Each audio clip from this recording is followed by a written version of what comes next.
Ambedkar constituency.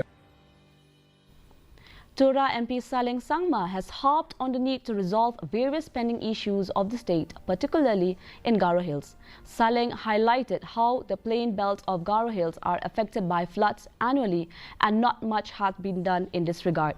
Highlighting that the majority of the population depends on agriculture, he pitched for the need to develop agro-based industry. He also said that the ILP issue and recognition of the Khasi and Garo language will be his topmost priority in the list of issues.